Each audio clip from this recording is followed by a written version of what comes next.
살아보니 알겠다. 인생은 필연보다 우연에 의해 좌우되었고 세상은 생각보다 불합리하고 우스꽝스러운 곳이었다. 그런데 다행스러운 점이 있다.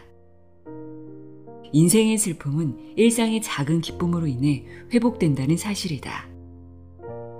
그래서 사람은 마지막까지 유쾌하게 살아야 한다.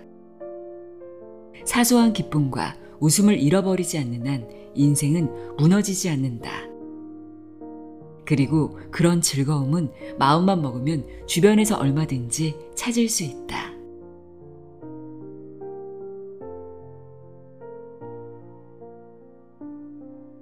안녕하세요. 나의 소리책갈피 소리내어 읽다입니다. 오늘은 나이 들어간다는 것에 대해 어떻게 나이 들어야 진정한 어른이 될 수 있는지에 대해 곰곰이 생각해보게 만드는 책을 소개합니다. 그냥저냥 시간이 흘러감에 따라 나이 들어가는 것이 아닌 한 번뿐인 인생을 더 지혜롭고 유쾌하게 나이 들어갈 수 있도록 안내해주는 책입니다. 90이 넘은 정신건강의학과 명예교수 이근우의 어차피 살 거라면 100살까지 유쾌하게 나이 드는 법입니다. 저자는 이화여자대학교 교수이자 정신건강의학과 전문의로 50년간 15만 명의 환자를 돌봤으며 국내 최초로 폐쇄적인 정신병동을 개방병동으로 바꾸었고 정신질환 치료법으로 사이코 드라마를 도입했습니다. 대한신경정신의학회 회장을 역임하는 등 우리나라 정신의학 발전에 크게 기여했으며 나는 죽을 때까지 재미있게 살고 싶다 등 20여 권의 책을 썼습니다. 이 책은 출간 5주년을 기념한 개정 증보판인데요. 영국, 미국, 독일 등 18개국의 판권이 수출되고 영국 일간지 가디언의 인터뷰 기사가 전면 게재되었으며 출간 즉시 인문 베스트셀러에 오르는 등 각종 화제를 낳았다고 합니다. 새롭게 출간된 개정 증보판에는 지난 5년간의 강연과 기고를 정리해 새로 쓴 5개의 원고와 개정판 서문이 추가되었습니다. 이 책에는 나이가 들수록 했던 말을 반복하는 진짜 이유, 노인 대우를 받으면 싫고 나이 든 거 몰라주면 서운한 이유, 90이 되어서야 깨달은 인간관계의 비밀, 말이 통하는 어른이 된다는 것 등등 90이 넘은 노학자가 전하는 나이 듦에 관한 솔직하고도 철학적인 통찰을 엿볼 수 있는 메시지들로 가득합니다. 어떻게 살 것인가를 고민하는 이들에게 저자는 이렇게 조언합니다. 과거에 대한 부질없는 후회나 피할 수 없는 미래에 대한 불안에 사로잡히지 말고 지금 여기에서 누릴 수 있는 즐거움을 마음껏 한번 찾아보라고.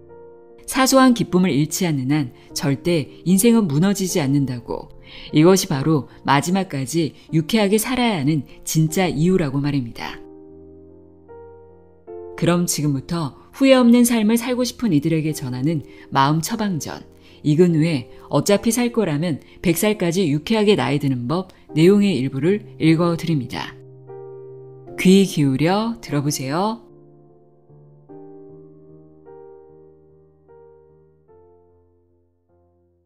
프롤로그. 인생의 비극 앞에서 웃을 수 있는 사람은 절망할지언정 결코 무너지지 않는다. 올해로 90살이 되었다. 이제는 누가 봐도 명실상부한 할아버지다. 등은 구부정하고 걸음은 느리고 머리카락은 희다. 9년 전에는 계단을 내려가다가 발을 헛디뎌 머리를 크게 다쳤다. 그때 이게 마지막이구나 라는 생각이 스쳤다. 다행히 뇌에 손상 없이 외상이 그쳐 한 달간의 입원으로 치료는 일단락되었다. 그 후 죽음은 내게 한 발자국 더 가까워진 느낌이다. 몽테뉴는 죽는 법을 알면 모든 예속과 속박에서 벗어난다고 말했다는데 나는 아직도 죽음이 낯설고 두렵다. 다만 피할 수 없는 운명이기에 되도록 불안한 마음을 달래면서 생활에 나가려고 노력할 뿐이다. 아침에 일어나면 그날 해야 할 일과 만나야 할 사람을 머릿속에 그려본다. 종일 몸을 즐겁게 움직이면 죽음에 대한 생각은 일과를 마칠 때까지 조용히 물러나 준다. 고마운 일이다. 사고 이후 하나밖에 남지 않은 눈의 시력마저 침침해졌다. 결국 얼마 전에 중증 시각장애 판정을 받았다. 나이가 들어서부터 컴퓨터를 장난삼아 온라인 강의도 듣고 동호회 활동도 하고 SNS로 친구들과 안부도 주고받았다. 그런데 이제는 컴퓨터를 마음껏 할 수 없는 상황이 되었다. 청탁받은 원고가 한둘이 아닌데 난감했다. 할 수 없이 대학생인 손자 손녀에게 도움을 청했다. 내가 구술한 것을 타이핑해달라고 요청했다. 손주들은 알바 삼아 내 일을 도왔다. 시력이 약해진 슬픔을 손자 손녀와 함께하는 시간으로 달랬다. 건강의 상실은 고통스럽지만 그럼에도 불구하고 하는 심정으로 눈을 씻고 찾아보면 좋은 점들이 있다.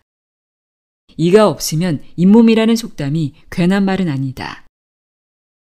젊었을 때는 의지를 세워 열심히 노력하면 웬만한 일은 전부 이뤄낼 수 있을 줄 알았다. 그런데 살아보니 알겠다.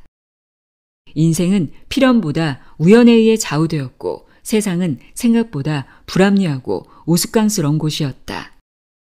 노력만으로 이룰 수 있는 일은 원래부터 많지 않았고 흐르는 시간을 당해내는 것은 결국 아무것도 없었다. 그래서 산다는 것은 슬픈 일이다. 나라는 존재의 미약함을 깨달아가는 과정이기 때문이다. 그런데 다행스러운 점이 있다. 인생의 슬픔은 일상의 작은 기쁨으로 인해 회복된다는 사실이다. 큰 슬픔이 인내되고 극복되기 위해서는 반드시 동일한 크기의 커다란 기쁨이 필요한 것은 아니다. 하루를 열심히 보내는 가운데 발견하는 사소한 기쁨과 예기치 않은 즐거움이 세월로 인한 무상감과 비애감을 달래준다. 그래서 사람은 마지막까지 유쾌하게 살아야 한다. 사소한 기쁨과 웃음을 잃어버리지 않는 한 인생은 무너지지 않는다. 그리고 그런 즐거움은 마음만 먹으면 주변에서 언제든지 찾을 수 있다. 2013년에 나는 죽을 때까지 재미있게 살고 싶다를 출간하고 나서 독자들을 만날 기회가 많았다. 독자들은 자주 물었다. 어떻게 그렇게 재밌게 사셨습니까? 그럼 나는 이렇게 대답한다. 내가 언제 재밌게 살았다고 했습니까?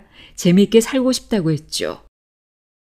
내 인생이라고 해서 특별히 재미있는 일이 많이 일어나거나 행복이 가득하지만은 않았다. 남들처럼 먹고 사느라 억지로 일해야 하는 시기도 있었고 아이 넷을 키워야 하는 형편인데 뜻하지 않게 감옥과 군대를 다녀오는 위기를 겪기도 했다. 일상의 지루함과 소소한 시련이 번갈아서 찾아오는 평범한 인생이었다. 또 나이가 들어서는 나아질 기미가 없는 7가지 병을 앓고 있으니 행복해봐야 얼마나 행복하랴. 다만 어려운 상황이라도 사소한 즐거움을 가능하면 많이 찾아내 만끽하려고 노력하는 편이었다. 그런 의미에서 내 인생은 재미있는 인생이라기보다 재미있기를 바라는 인생에 더 가깝다. 어떤 독자들은 나에게 봉사, 공부, 등산, 글쓰기 등 어떻게 그렇게 많은 일을 지치지 않고 오랫동안 할 수 있었느냐며 그 비결을 묻기도 한다. 그런데 처음부터 그럴 작정은 아니었다. 오히려 마음먹고 시작했다면 오래 못했을 것이다. 반대로 할 수 있는 만큼만 찾아서 즐기겠다고 생각하니 꾸준할 수 있었다. 큰 즐거움은 얻지 못하면 큰 불행이 된다. 그러나 소소한 즐거움은 마음만 먹으면 얻기도 쉽고 쌓이면 큰 재미가 된다. 50년 넘게 정신건강의학과 의사로 환자들을 진료하고 대학에서 학생들을 가르치면서 무엇이 사람의 마음을 고통스럽게 만드는가를 탐구했다. 내 경험으로만 보자면 원인은 크게 2가지다. 하나는 과거에 대한 후회이고 다른 하나는 미래에 대한 불안이다. 둘 다 안 느낄 수는 없겠지만 과도해서 좋을 게 없다. 아무리 후회한들 바꿀 수 없는 과거이고 아무리 걱정한들 피해갈 수 없는 미래이기 때문이다. 더 나쁜 점은 이 2가지가 지금 여기에서 충분히 누릴 수 있는 삶의 기쁨들을 갉아먹는다는 사실이다. 만약 어느 시점에 이르러 후회와 불안에 잠을 설치게 된다면 이제는 지나온 삶을 수용할 때가 되었다고 생각하라. 후회해도 내 인생이고 만족해도 내 인생이다. 열심히 살아가는 과정에서 저지른 실수까지 피해갈 수는 없는 노릇이다. 그 정도면 훌륭했다고 열심히 살아온 자신을 칭찬해 주어야 마땅하다. 그리고 아무리 준비한들 미래에 찾아오는 노화와 상실까지 막을 수는 없다. 구체적으로 준비하되 불안한 마음은 현재의 즐거움으로 달래는 법을 깨우쳐야 한다. 뭐든지 알면 두렵지 않다. 인생도 마찬가지다. 사람마다 다른 삶의 방식을 다양하게 접하고 느낄수록 앞으로 다가올 인생을 더욱 구체적으로 준비할 수 있다. 그런 준비 과정에 아은혜의 내 이야기가 조금이나마 도움이 된다면 바랄 게 없겠다. 또 누구나 살아온 궤적을 살펴보면 삶을 대하는 습관이나 자기만의 법칙이 있게 마련이다. 나 역시 작정하고 살아온 것은 아니지만 돌이켜보니 삶을 대하는 일정한 습관이 있었다. 그러나 그것은 내 이야기일 뿐 일반화하기는 어렵다. 다만 이 책이 독자들에게 자기만의 삶의 법칙을 찾는 계기가 되어준다면 좋겠다. 그것이야말로 평생을 벼려온 자기만의 독특한 삶의 무기이기 때문이다. 나이 들었다고 억울해하지 말았어야 했다. 미국의 유명한 정치 칼럼니스트 마이클 킨슬리는 42세의 젊은 나이에 파킨슨병에 걸려 남들보다 빠르게 노화를 경험했다. 그는 신체의 변화를 겪는 동안 느끼는 소외를 담아 처음 늙어보는 사람들에게 라는 책을 썼는데 거기에 재미있는 일화가 나온다. 킨슬리는 매일 아침 출근 전에 수영을 하곤 했는데 어느 날 아침 수영장에서 한 노인을 만나게 되었다. 노인은 킨슬리를 보고 웃으며 말했다. 내 나이가 90이요. 와, 놀랍네요. 전혀 그렇게 보이지 않아요. 그런데 노인은 칭찬에 우쭐해졌는지 가슴을 내밀면서 선언하듯 말했다. 나는 판사였다오.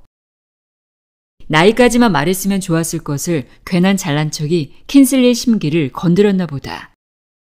책의 문장을 그대로 옮겨보겠다.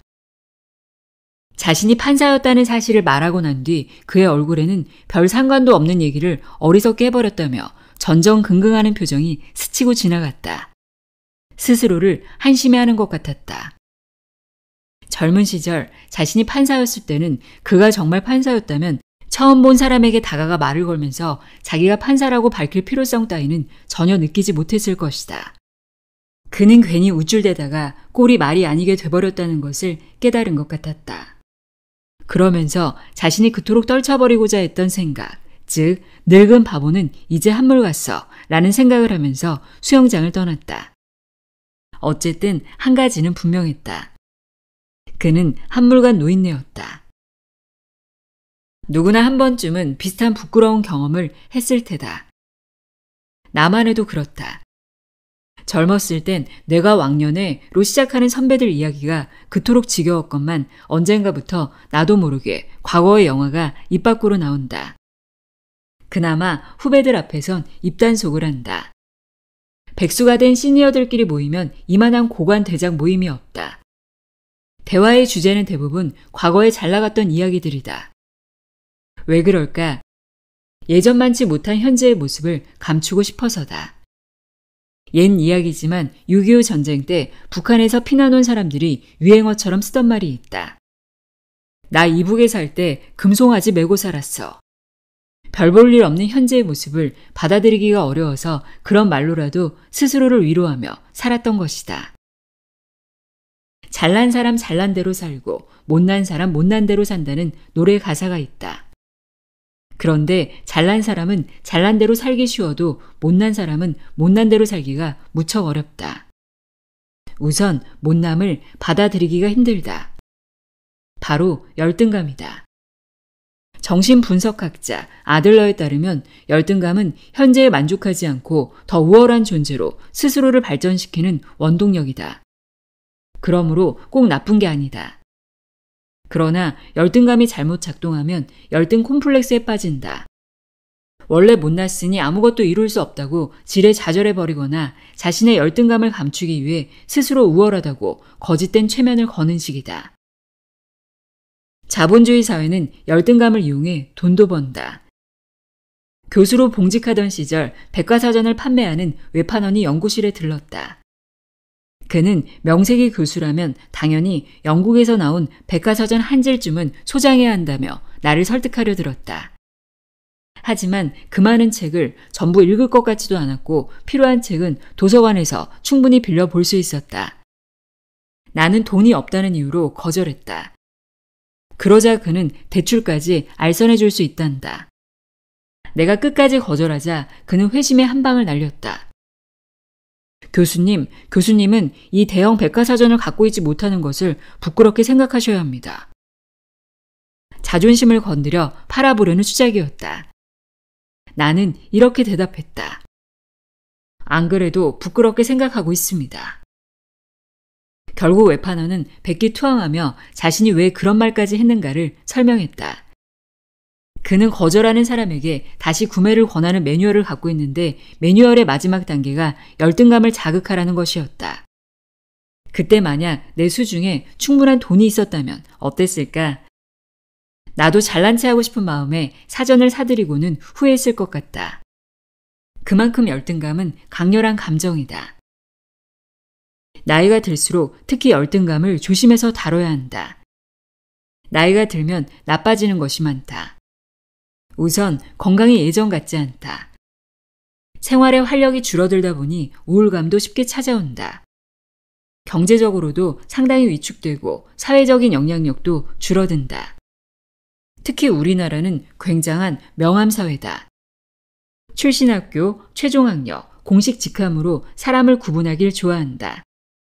그래서 공식적인 위치에서 내려온 은퇴자들은 심리적으로 위축된다. 특히 높은 위치에 올랐던 사람일수록 더 크게 위축된다. 그래서인지 어떤 이들은 은퇴 후에 새로 명함을 만들어 뒷면에 자신이 달았던 공식 직함을 전부 써넣기도 한다. 한마디로 지금은 별 볼 일 없지만 한때 나도 잘 나갔어 라는 것이다. 예전에 잘 나가던 시절을 어떻게든 알리고 싶은 그 심정을 모르는 바 아니다. 세월이 흘러 달라지는 것들을 담담하게 받아들이기란 참으로 어렵다. 머리로 이해하긴 쉬워도 가슴으로 인정하긴 힘들다. 하지만 변화를 받아들이지 못하고 현재의 자신을 못나게 여겨서 열등감에 휩싸이면 과도한 짓을 저지르기 쉽다. 한마디로 오버를 하게 된다. 한때 높은 자리에 있었다며 갑질 아닌 갑질을 하려 들고 젊은이들을 향해 자꾸만 훈수를 두고 세상을 향해 과격한 발언을 쏟아낸다. 어떤 사람들은 한창 때 몸을 되찾겠다며 성형에 큰 돈을 쓰기도 하고 각종 건강식품과 운동기구에 집착해서 지켜보는 이들의 안타까움을 사기도 한다. 하지만 아무리 노력해도 우리는 모두 언젠가는 한물간 노인네가 될 수밖에 없다. 지구의 모든 생명체가 종국에는 죽음에 이르듯 인간도 생물학적 사회적 정점을 찍고 나면 쇠퇴의 길을 걸어갈 수밖에 없다. 그리고 그때가 되면 아무리 잘난 체 해봐야 누가 거들떠보지도 않는다. 또 열등감 속에서 자신을 괴롭힌들 누가 연민의 정을 갖고 위로해 주지도 않는다. 냉혹하게 느껴질지 몰라도 자연스러운 현상이다. 그런데도 한창 잘 나가던 과거의 자신을 세워놓고 그것을 이겨보겠다고 애쓰는 이는 얼마나 어리석은가. 누군가 나에게 반드시 필요한 삶의 기술을 하나 꼽으라면 나는 정견이라고 대답할 것이다. 사람에겐 자신을 바로 볼 줄 아는 능력이 필요하다. 이제는 체력이 떨어진 나, 사회적으로 협소해진 나, 경제적 능력이 줄어든 나를 있는 그대로 바라본다. 화가 나면 화가 나는구나 하고 느껴본다.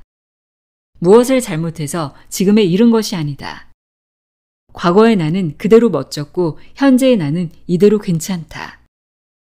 여기까지 생각이 미친다면 삶을 괴롭게 만드는 열등감에서 비로소 자유로워질 수 있다. 아흔이 되어서야 깨달은 인간관계의 비밀. 타인은 지옥이다. 철학자 장폴 샤르트르의 유명한 문장이다.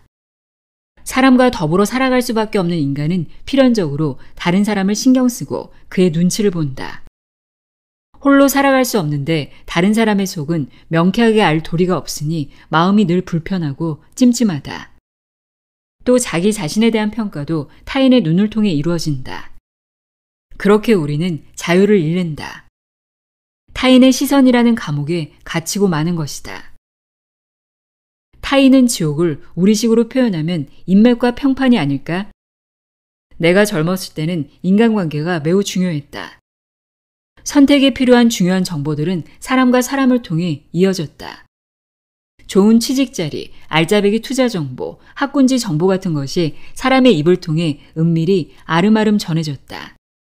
그러니 인맥이 중요할 수밖에. 얼마나 많은 사람을 두루두루 알고 있느냐에 따라 접하는 정보의 양이 달라지고 선택의 폭이 넓어졌다. 인맥이 넓다는 것은 칭찬 중에서도 으뜸 칭찬이었다. 인맥이 중요한 시대였기에 덩달아 평판도 중요해졌다. 믿을만하고 도움이 될 만한 사람이라고 소문이 나야 주변에 사람이 붙었다. 누군가가 내리는 평가 한마디 한마디가 인간관계에 영향을 미쳤다.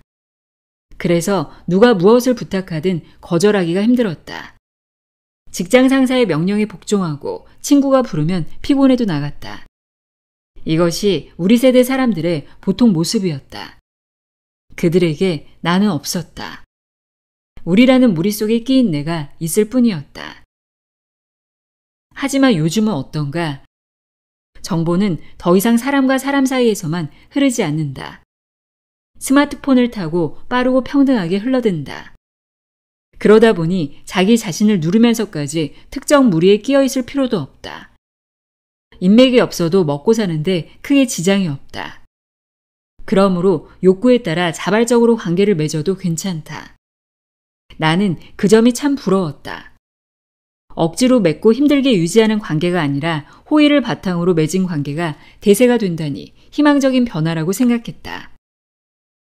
그럼에도 불구하고 관계 맺기는 여전히 녹록지 않은가 보다. 강연이나 인터뷰에서 나에게 묻는 단골 질문 가운데 하나가 바로 인간관계 문제다. 특히 억지로라도 모든 사람과 잘 지내야 하는지, 무례하게 상처를 주는 사람과는 어떻게 지내야 하는지 같은 질문을 많이 한다. 그러면 나는 반대로 의아해진다. 꼭 모두와 두루두루 잘 지낼 필요가 없는 세상에 살면서도 왜 이런 걱정을 하는 걸까? 혼자 지내도 충분히 잘 살 수 있는 세상인데 왜 인간관계는 여전히 사람들을 아프게 만드는 걸까? 그러나 잘 생각해보면 사람과 더불어 살아갈 수밖에 없는 인간이 관계에서 갈등을 겪는 것은 당연하다.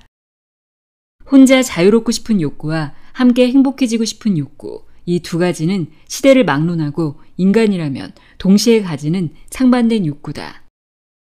그러므로 이 둘 사이에서 건강하게 균형을 잡는 방법을 아는 것이 중요하다. 여기서는 그 균형 잡기에 도움이 될 만한 이야기를 해보려고 한다. 첫째, 사람에게 너무 많은 것을 기대하지 마라. 좋아하는 사람끼리 서로에게 같은 기대치를 갖고 있으면 싸울 일이 없을 것이다. 그러나 이런 일은 불가능하다. 우리는 모두 엄연히 다른 사람이기 때문이다. 우리는 각자 다르게 느끼고 다르게 행동한다. 그게 자연스러운 일이다. 굳이 말하지 않아도 그가 내 마음을 다 알 거라는 환상적인 기대야말로 갈등의 주범이다. 매일 붙어있는 사이여도 말하지 않으면 모르는 게 많다. 또 내가 원한다고 해서 상대가 그 일을 해줄 의무는 없다.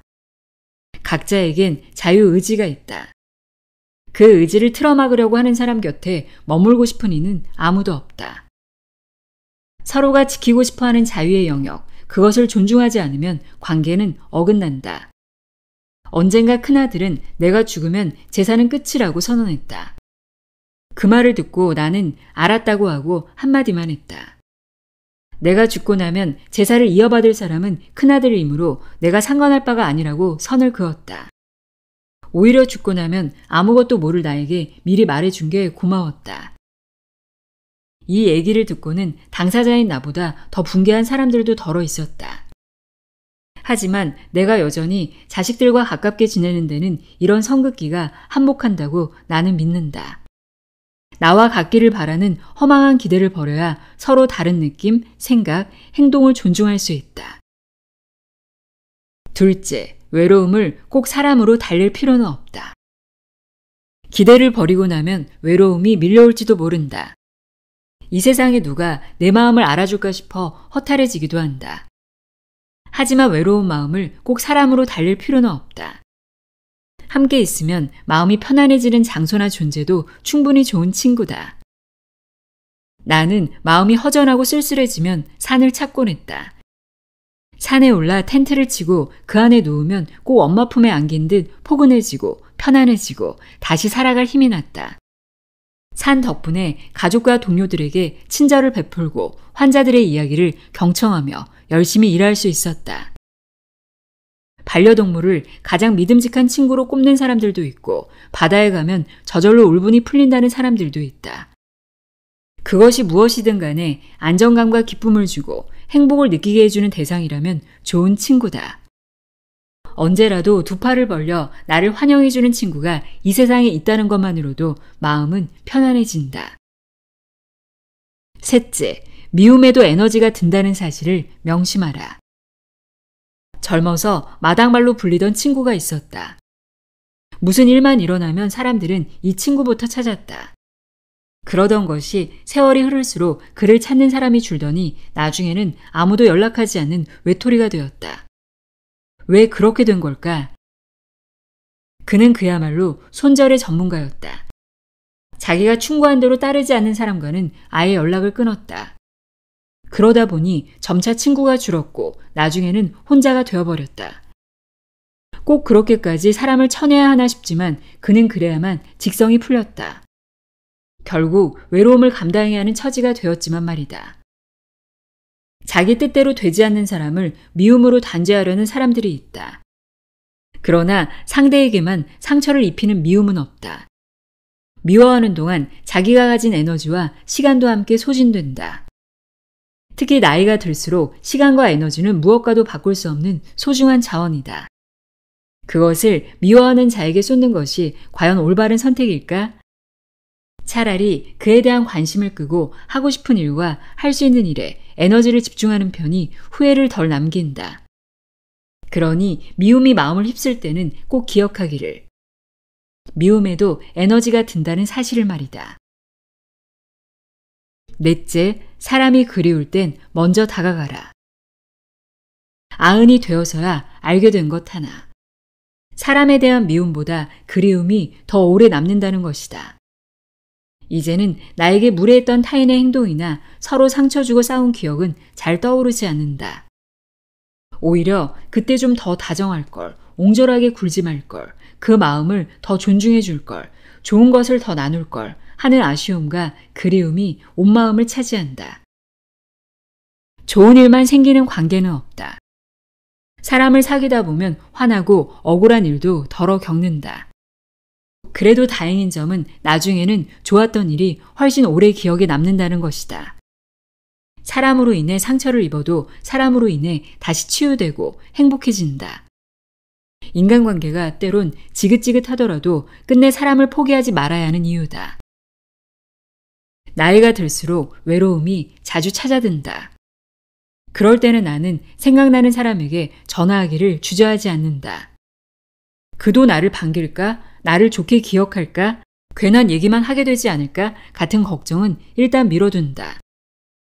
우리가 공유하는 추억의 힘을 믿으며 오늘 내가 먼저 다가간 이 행동이 좋은 추억 하나를 더 만들어준다고 믿기 때문이다. 마흔이 넘으면 인간관계가 넓어지는 만큼 공허하게 느껴지기도 한다. 한때 친했던 친구들도 각자 사느라 바쁜 데다가 은근한 비교 심리에 알게 모르게 상처를 받는다. 그럴 때는 혼자서 마음을 달래고 내면을 강화하는 시간이 꼭 있어야 한다.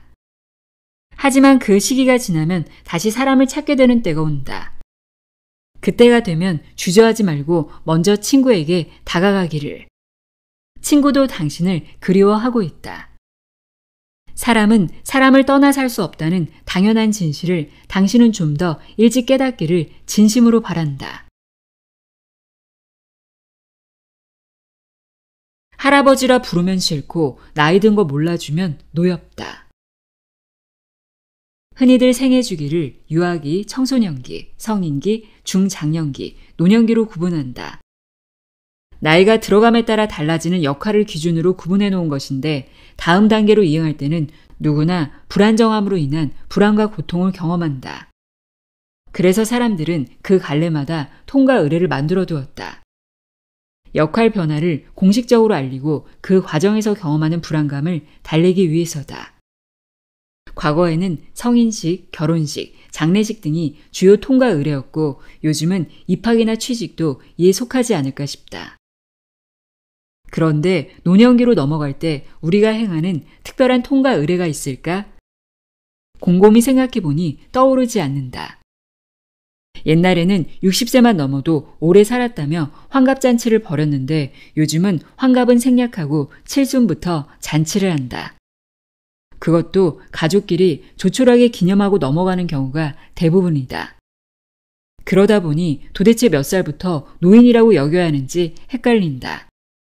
나이에 대한 옛날의 기준과 요즘의 인식 사이에서 부조화가 생기는 것이다. 그러나 공식적인 통과 의례가 무의미해졌다고 해서 내면에서의 갈등 과정마저 사라지겠는가? 몇 살이라고 못 박을 수는 없지만 누구나 노년기로 넘어갈 때 불안함과 고통을 경험한다. 제 나이를 받아들이는 과정에서 치르는 일종의 홍역으로 그 단계를 잘 넘겨야 남은 시간을 편안히 보낼 수 있다. 개인적으로 친하고 존경하는 선배 교수님이 계셨다. 정년 퇴임 후 몸이 불편하여 내가 근무하는 대학병원에 자주 들르셨다. 그런데 어느 날 원무과에서 시비하는 소리가 들렸다. 원무과 직원과 환자 사이에 다툼이 벌어졌나 생각하다가 고함이 너무 커서 웬일인가 싶어 재빨리 나가보았다. 그런데 뜻밖에도 교수님이 원무과 직원에게 호통을 치고 있는 게 아닌가? 나는 일단 교수님을 내 방으로 모셔서 자초지종을 여쭈었다. 사정인즉 원무과 직원이 교수님을 몰라보고 극진히 대접하지 않았다는 것이다. 내가 이화대학 명예교수인데. 학교를 떠나면 재직했을 때보다 알아보는 사람이 적을 수밖에 없다. 몇 년이 지나면 얼굴도 모르는 신입생들로 채워지는 것이 학교인데 명예교수인들 기억하지 못하는 게 순리다. 하물며 의대 교수가 아닌 다른 학과의 교수였으니 병원 직원들이 몰라보는 게 어쩌면 당연하지 않은가? 선배님은 퇴임 이후에 달라진 역할과 위상을 받아들이느라 힘든 시간을 겪고 계신 게 분명했다.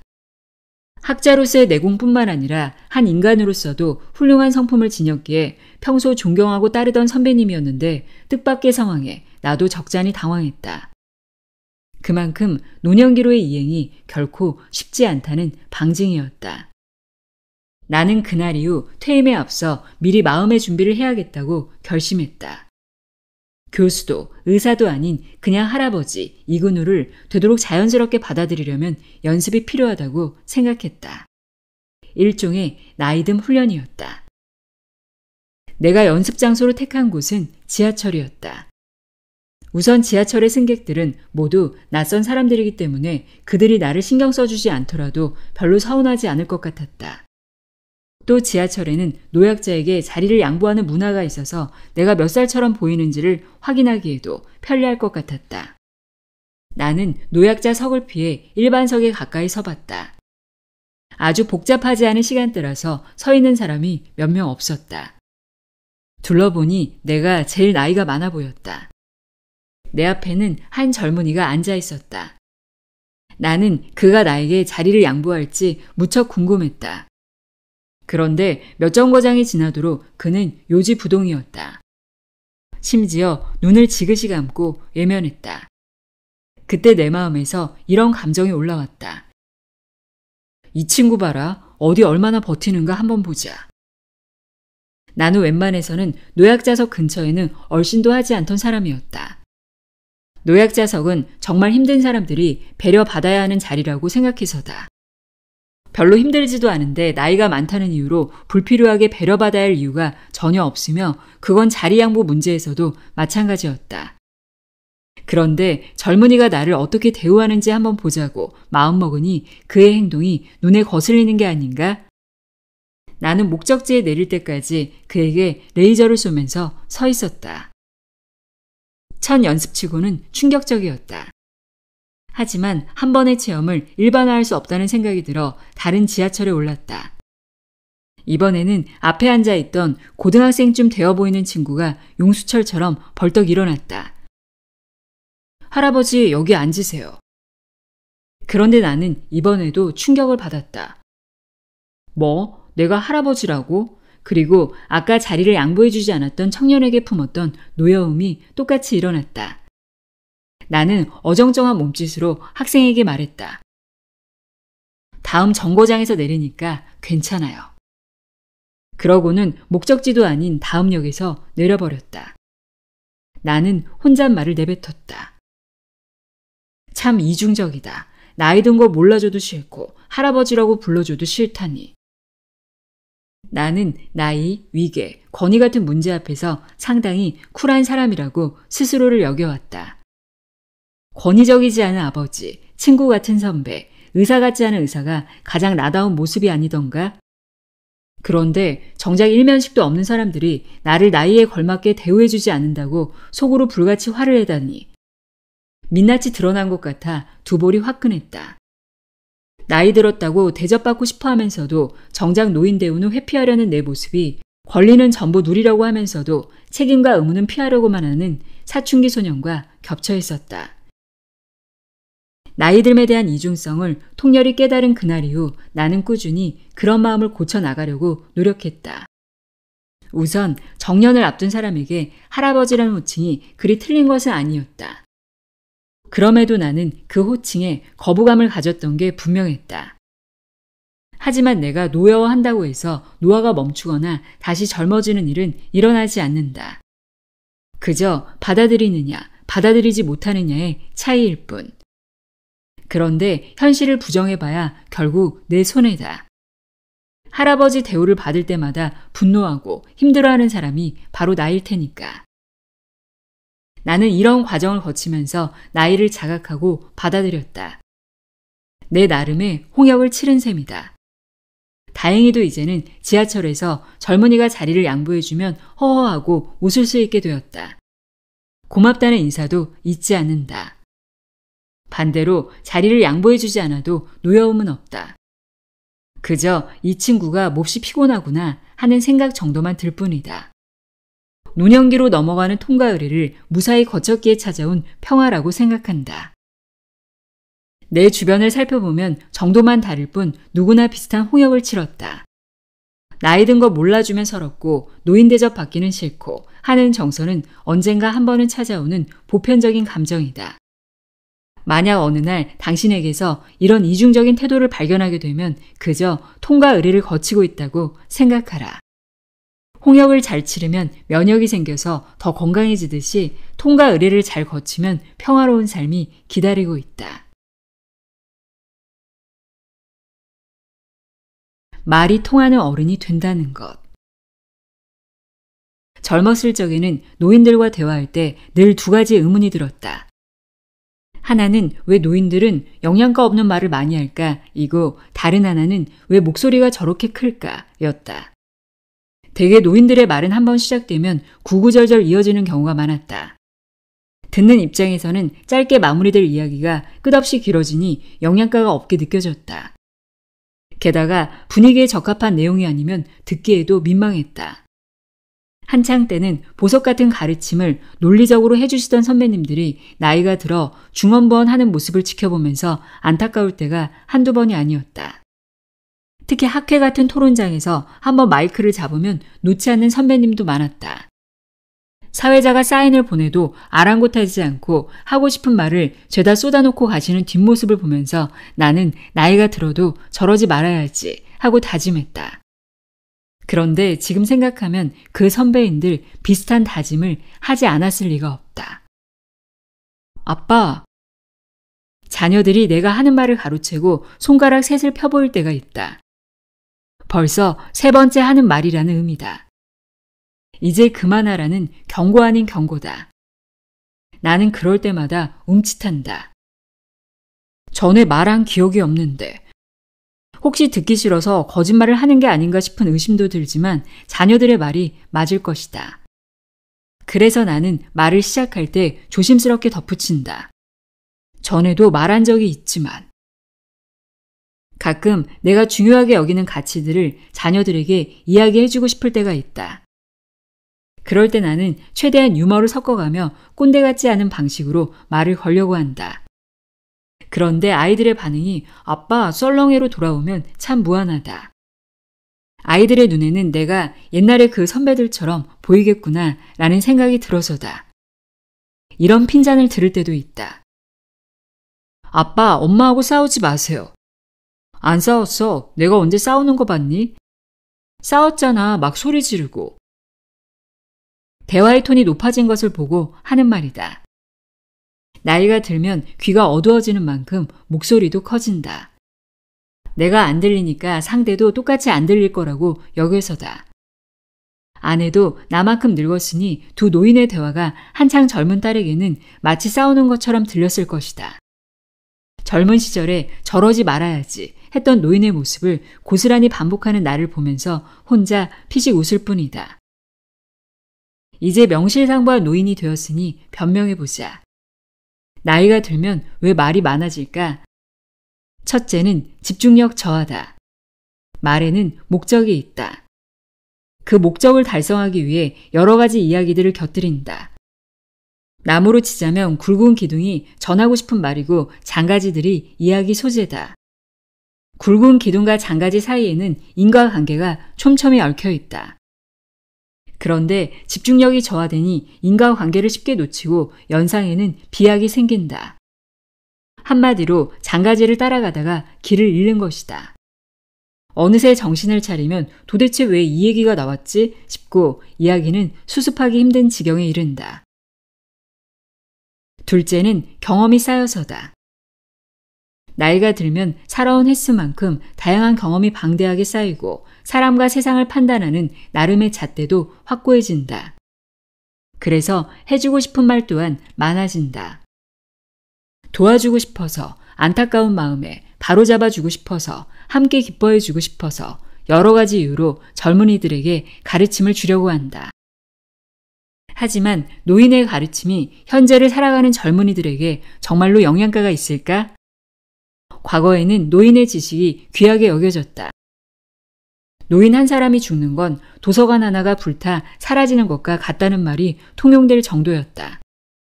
경험을 통해서만 정보를 축적하던 시절에는 그랬다. 하지만 요즘 젊은이들은 하루에도 어마어마한 양의 정보를 흡수하면서 산다. 스마트폰을 이용해서 갖가지 언어를 해석하고 전 세계에서 쏟아지는 영상물을 소비한다. 그동안 쌓인 정보량이 어마어마해서 빅데이터 분석가라는 새로운 직업이 등장했고 인간은 정보의 쓰레기통에 불과하다는 자주 섞인 분석이 나올 지경이다. 이런 세상이니 아무리 소중한 경험이라도 그들이 살아가는 세상에는 적합하지 않을 수밖에 없다. 나는 손자 손녀에게 내 어릴 적 이야기를 써서 이메일로 보내곤 했다. 어떻게든 그들과 소통해보고 싶은 내 나름의 노력이었다. 아이들은 짧은 댓글을 답장으로 보내왔는데 종합해보면 3가지 반응으로 나뉜다. 할아버지 바보 같아요. 할아버지 순진해요. 할아버지 무슨 말인지 이해가 안 돼요. 요즘 아이들은 내 어릴 적보다 훨씬 교육도 많이 받아 똑똑하고 세상 물정에도 밝으니 바보 같다거나 순진하다는 반응은 어느 정도 이해가 됐다. 하지만 무슨 말인지 모르겠다는 대목에서는 나 역시 멍멍해졌다. 내 글이 어려워서가 아니라 사고방식이 너무 달라서 사건 자체를 아예 이해하지 못했다. 60년이라는 시간은 세상을 완전히 바꿔놓기에 충분했다. 그러니 전혀 다른 세상에서 살아가는 아이들에게 내 경험이 과연 얼마만큼이나 값어치가 있을까? 그렇다면 결국 나이가 들면 말문을 닫으라는 이야기가 아니냐며 반문하는 이들도 있을 테다. 그렇다. 우선 말을 줄이고 이야기를 들어야 한다. 소통하려면 공통 분모가 필요하다. 그리고 공통 분모가 넓을수록 대화는 깊어진다. 나이 든 자들과 젊은이들 가운데 공통 분모를 만들기에 유리한 사람이 누구일까? 과거와 현재를 모두 경험한 나이 든 자들이다. 젊은이들의 경험을 노인들이 먼저 이해할 필요가 있다. 젊은이들의 생각에 귀를 기울여야 한다. 현 시대를 젊은이들처럼 깊숙이 들어가 체험하지는 못하더라도 무엇이 다른지는 알아야 한다. 잘 모르겠다면 다르다는 사실 정도는 인정해야 한다. 요즘 젊은이들이 살아가는 세상은 우리 때와 다르게 혹독하다. 입학, 취업, 결혼, 육아 무엇 하나 쉽게 흘러가지 않는다. 사는 내내 극한의 경쟁 체제를 감내해왔기에 한 번도 평안한 시기를 보내지 못했고 자존감마저 크게 상처를 입었다. 어느 세대보다 열심히 살았지만 아무런 미래를 보장받지 못했고 이전 세대보다 가난하게 살아갈 확률이 다분한 그들. 그들의 가슴에 얼마나 큰 응어리가 맺혔을까? 어쩌면 나이 든 자들이 젊은이들에게 주어야 할 것은 가르침이 아니라 경청일지 모른다. 따뜻한 공감과 든든한 연대일지도 모른다.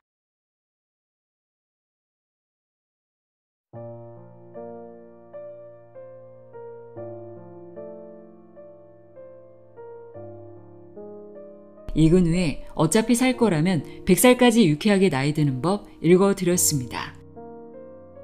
작가가 90년 인생에서 길어올린 진솔한 조언들을 들어봤습니다. 어떻게 나이 들어가고 싶은지 깊게 생각해보는 시간 가져보시길 바랍니다. 오늘도 함께해 주셔서 고맙습니다.